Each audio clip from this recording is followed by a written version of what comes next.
Bonjour, l'invité du lundi vous propose une rencontre avec Christophe Boudot. Vous avez été très nombreux à réagir, vous avez été très nombreux à poser des questions et à demander que Christophe Boudot vienne s'expliquer sur son programme. Alors il est là, il va répondre à vos questions. Avant de commencer l'émission, j'indique qu'au bas de l'écran, vous avez l'adresse de la rédaction, surftvrédaction@gmail.com. Vous pouvez poser toutes les questions que vous voulez à Christophe Boudot et vous pouvez aussi réagir à ses propos. J'indique aussi que vous pouvez retrouver sur vos mobiles la page Facebook de Surf TV et là aussi vous pouvez réagir aux propos et à l'émission. Christophe Boudot, bonjour, merci d'être sur le plateau de Surf TV. Alors Christophe Boudot, aujourd'hui j'aimerais que vous nous parliez de votre programme. Monsieur Wauquiez parle beaucoup de sécurité. Oui, c'est vrai que M. Wauquiez parle beaucoup de sécurité à 5 semaines, aujourd'hui à 3 semaines ou même 15 jours d'élection. C'est un thème qu'il a développé beaucoup, mais c'est un thème surtout qu'il nous a repris. Personne n'a le monopole de la sécurité, évidemment, mais ce sont des thématiques que nous défendons depuis déjà de nombreuses années. Et M. Wauquiez oublie un petit peu vite que c'est lui qui a supprimé, en tout cas son gouvernement, lorsqu'il était en poste avec Nicolas Sarkozy, a supprimé 12 500 postes de policiers, 2 000 postes de douaniers par exemple, 54 000 postes de militaires. Donc ce gouvernement a désarmé la France, a abaissé drastiquement la protection des Français. Et aujourd'hui, il a beau rôle de vouloir reprendre nos thématiques. Je crois que la sécurité est vraiment une thématique importante parce qu'avec tout ce qui se passe, avec les massacres de Paris, je crois que nous sommes en sécurité nulle part aujourd'hui et que la région doit, dans toutes ces thématiques régaliennes, j'allais dire, les transports, les lycées, l'emploi, les entreprises, doivent pouvoir fournir un niveau de sécurité minimal. Et nous sommes en guerre aujourd'hui, il faut le dire. Nous devons prendre des mesures très fermes. Je vois aussi le gouvernement qui affiche certaines mesures piochées dans le programme du Front National. Quand il y a 3 semaines, nous en parlions, nous étions nauséabonds, nous étions des extrémistes. Et aujourd'hui, ces mesures-là sont annoncées. Je ne sais pas si elles seront appliquées, je ne crois pas, parce que par exemple, la maîtrise de nos frontières n'est pas assurée. Et elle est encore moins assurée depuis 10 jours. Donc je m'inquiète beaucoup. Alors là, le thème de la maîtrise des frontières, parce qu'effectivement, il revient beaucoup. Nous-mêmes, nous avons beaucoup de questions, de réflexions à propos de ça. Ça vient du fait des attentats et qu'on a découvert que il y avait au moins deux porteurs de bombes qui sont passés par la Grèce il n'y a pas très longtemps. Est-ce que c'est pas conjoncturel, ça ? Lorsque Marine en parlait, au tout début de l'extraordinaire flux migratoire qui s'est abattu sur l'Europe, on disait vous attisez les peurs, ce sont des réfugiés, des familles. En fait oui, ce sont des réfugiés, des familles qui fuient, souvent des réfugiés économiques d'ailleurs, qui fuient aussi la guerre.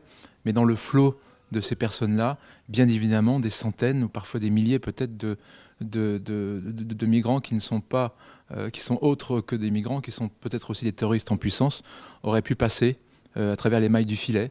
Et ça, nous le disions. Et aujourd'hui, c'est vérifié, malheureusement, avec les attentats de Paris, où 2 personnes au Stade de France, 2 kamikazes terroristes, avaient été contrôlées en Grèce, par exemple. Donc ça, nous le disions. Marine Le Pen avait été reçue par le François Hollande, juste après les attentats de Charlie Hebdo, avait proposé des mesures sanitaires pour la France, des mesures fermes, qui n'ont pas du tout été reprises. Aujourd'hui, on nous annonce quelques mesurettes, 5 000 gendarmes en plus, mais qui seront formés et qui arriveront sur le terrain dans 2 ans. Tout ça n'est pas à la hauteur de l'enjeu.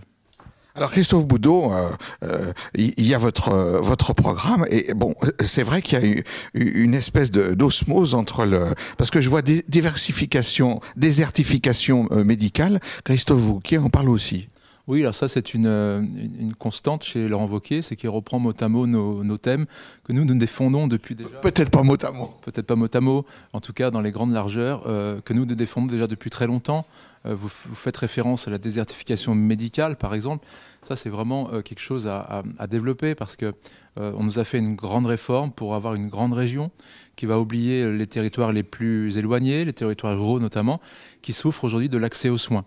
Et dans mon équipe, j'ai souhaité accueillir des personnalités de la vie civile qui sont spécialistes de chaque thème, des chefs d'entreprise et aussi des médecins, et notamment le professeur Delacroix, qui était une sommité dans son domaine, qui fait beaucoup d'humanitaire aussi, et qui m'a rejoint et qui connaît vraiment... Qui vient de l'UMP. qui vient de l'UMP, c'est vrai, vous avez raison de le souligner, qui a compris que ce n'est pas l'UMP qui peut défendre aujourd'hui les Français, mais bien le Front National, la force d'avenir, la force politique en dynamique. Et le professeur Delacroix nous a élaboré le programme médical. C'est vrai que l'accès aux soins, c'est un enjeu très important pour les années qui viennent, avec la mauvaise réforme de Xavier Bertrand, qui a initié, le cataclysme médical, avec Marisol Touraine aussi, qui fait une réforme qui est complètement inique et qui va abaisser considérablement l'accès aux soins de nos compatriotes. Et cette grande région doit mettre le booster, sur, par exemple, la création de maisons médicales pluridisciplinaires. C'est très important parce qu'il n'y a plus de médecins. Il faut redonner envie aussi aux jeunes de faire médecine. Parce que nous avons abaissé considérablement le numerus clausus depuis 30 ans. Et nous le disons, nous le dénonçons depuis 30 ans. Aujourd'hui, on se trouve avec des friches médicales, avec des spécialistes qui finalement n'ont pas de relève. Et il faut 4 ou 6 mois pour trouver un rendez-vous chez l'ophtalmologiste ou chez d'autres. Donc ça, nous le dénonçons et nous voulons que la région porte son investissement sur l'accès aux soins, ne ferme pas des centres d'urgence, par exemple. Ça, c'est très important parce que nous allons condamner nos compatriotes à une médecine finalement de bas étage et à un mauvais accès aux soins. Alors Christophe Boudot, hein, la comparaison continue. En premier, il y a faire des économies et baisser les impôts. Et alors on trouve ça aussi chez Laurent Wauquiez, hein, qui le met bien en avant. Il a même, lui, calculé les économies qu'il pouvait faire chaque année. Oui, c'est vrai, c'est du bon sens. Il a raison de nous rejoindre sur ce plan-là parce que la région aujourd'hui, le conseil régional, est une organisation de fonctionnement beaucoup plus que d'investissement. Alors que la région devrait plutôt investir dans les territoires plutôt que de manger son budget, sur le fonctionnement.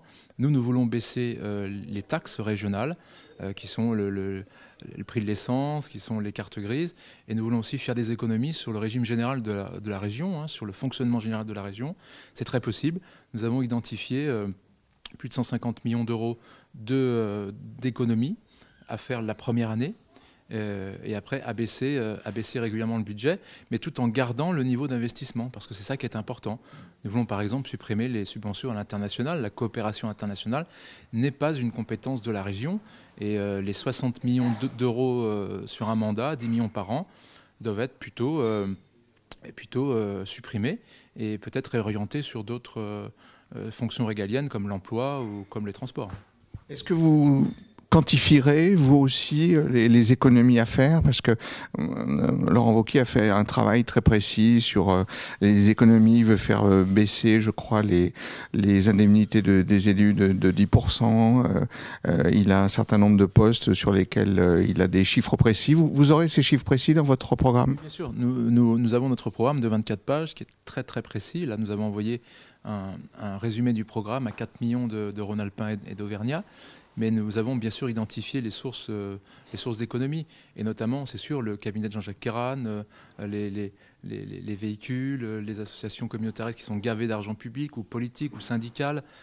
Toutes ces dépenses-là qui ne doivent aujourd'hui ne plus être dépensées par un président de région que je serais responsable, ferme, juste, mais responsable. Parce qu'aujourd'hui, l'argent public est trop important.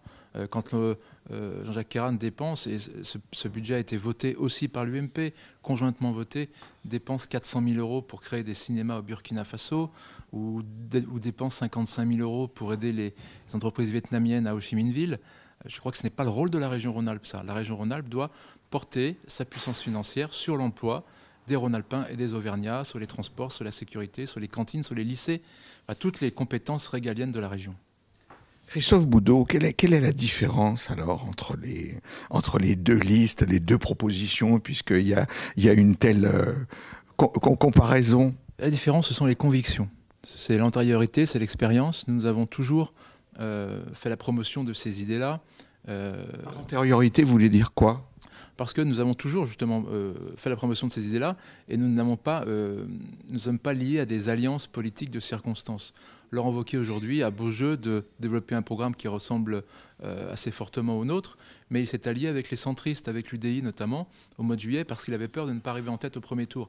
Ce qu'il ne fera pas, parce que je suis persuadé que j'arriverai en tête, moi, au premier tour de l'élection, j'allais dire présidentielle. Mais pas encore, M. Boudot, pas encore, M. Boudot. C'est pas prévu pour 2017 en tout cas. Et voilà, je crois qu'il est lié par ses alliances de circonstances, car l'UDI à Lyon, Mme Fabienne Lévy ou d'autres personnes ne pensent rigoureusement pas la même chose qu'une grande partie de son électorat.